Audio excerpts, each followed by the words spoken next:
Salut à toutes et à tous, c'est Ilyes, on se retrouve aujourd'hui pour une nouvelle vidéo. Tyson Fury va défendre sa ceinture WBC contre Dillian Whyte. Ça se passe le samedi 23 avril dans un stade de Wembley qui est d'ores et déjà sold out. Pour vous faire patienter, on vous propose l'analyse physique d'un athlète qui à première vue, justement, n'a pas vraiment, on va dire, la shape d'un boxeur de son niveau, c'est-à-dire le Gypsy King. Pourtant, ça n'empêche pas Tyson Fury de faire partie des meilleurs poids lourds à l'heure actuelle. Pour en parler, on accueille comme d'habitude Clément Marcoux, préparateur physique talentueux, fondateur du FMC Performance Center. Salut Clément.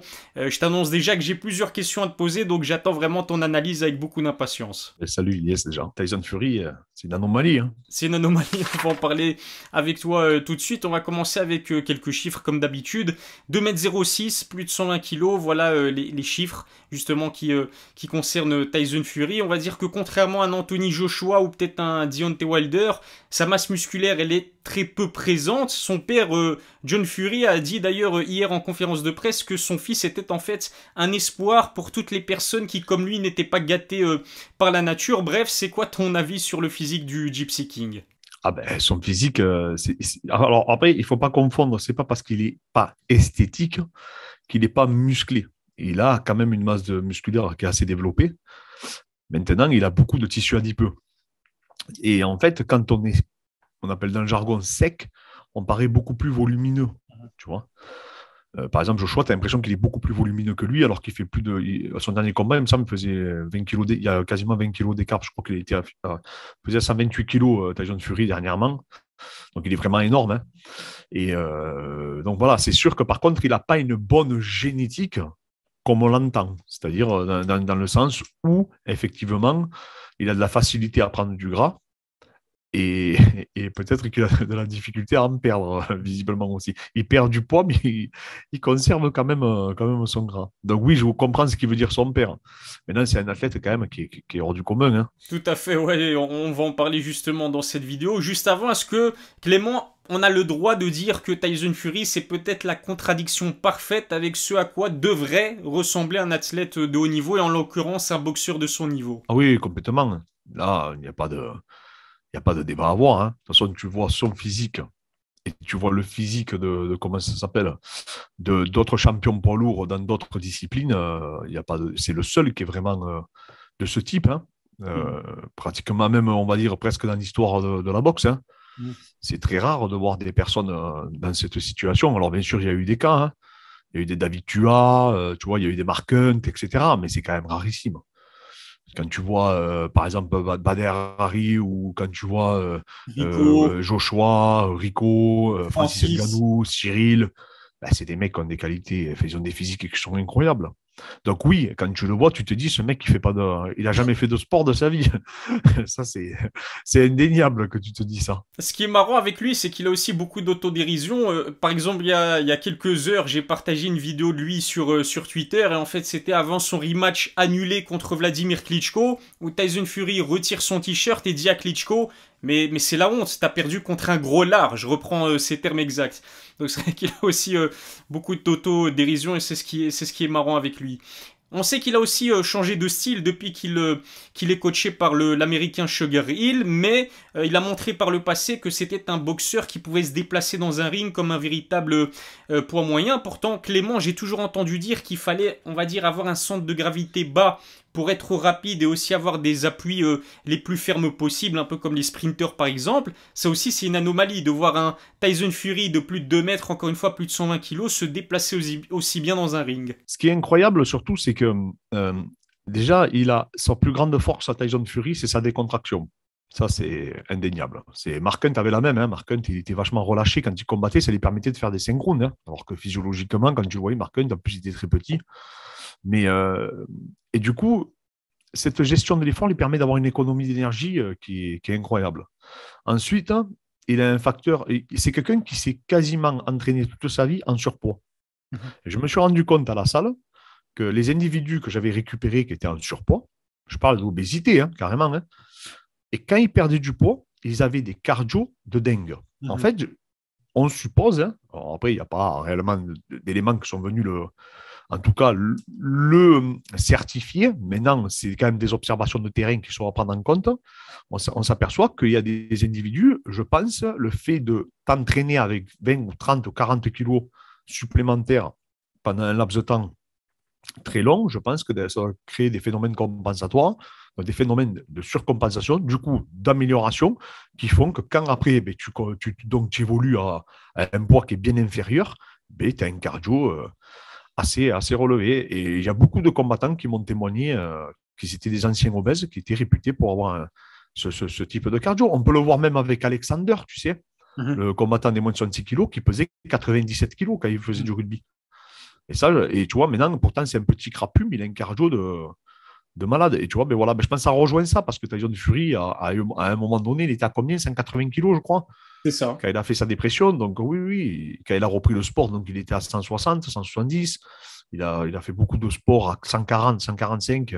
Donc quand tu perds 25 kilos, ben, comme on dit, hein, comme disait Cassius Clay ou Mohamed Ali, mais tu voles comme un papillon et tu piques comme la baie quand tu as été si lourd.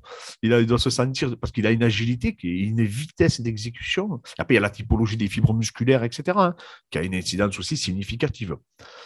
Et lui, ce qui est incroyable, c'est que c'est sur la durée qu'il tient. Il est fort sur la durée. Il a un cardio qui est vraiment.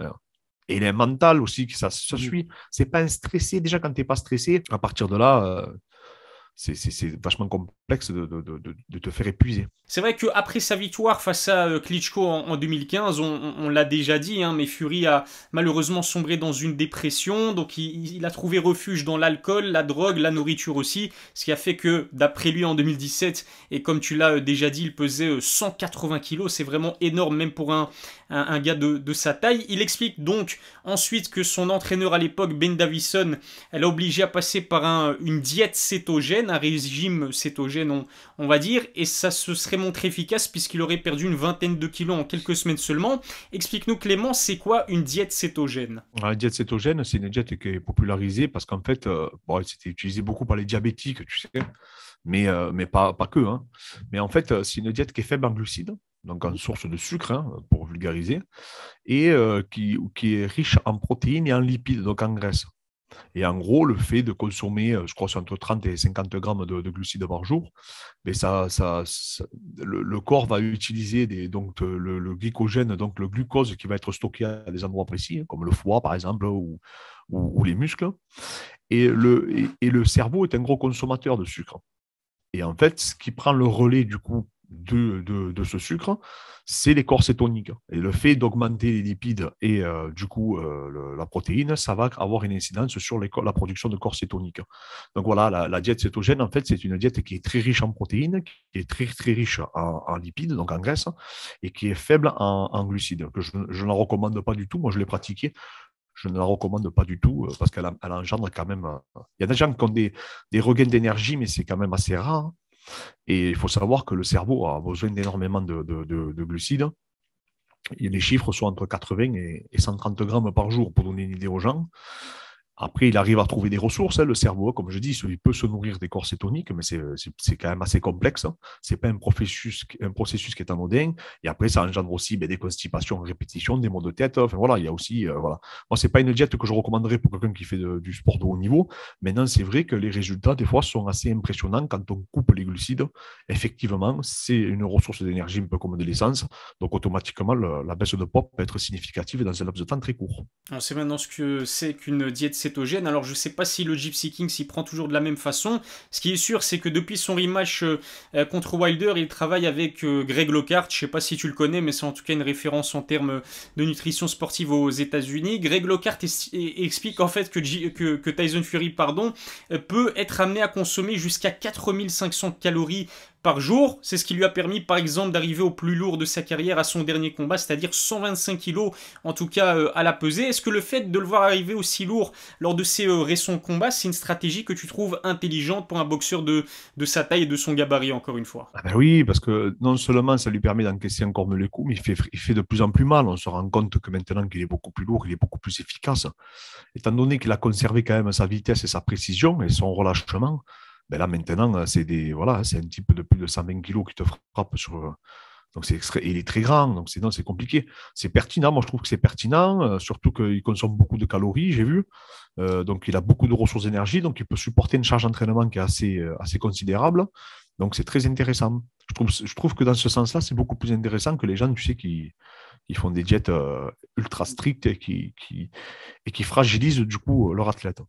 Clément, en tant que préparateur physique, est-ce que toi, t'as déjà dû t'occuper d'un sportif qui, comme Fury, on va dire, n'a pas du tout l'apparence d'un athlète de haut niveau, mais qui pour autant est tout aussi talentueux, on va dire. Oui, j'en ai eu beaucoup. Mais déjà, moi, j'ai eu la chance d'intervenir sur beaucoup de rugbyman. Donc, les rugbyman, tu vois, ils font la troisième mi-temps qu'ils appellent, tu sais, c'est les bons vivants, quoi. Donc, oh non, non, c'est des personnes c'est pas quelque chose que je trouve qui est anodin. J'ai un combattant de MMA qui est dans le même profil et il a un cardio de malade lui aussi également. Mais parce qu'il a cette décontraction et quand il combat, il arrive à transférer ce qu'il arrive à faire à la salle, il arrive à le transférer le jour du combat. Donc il ne stresse pas.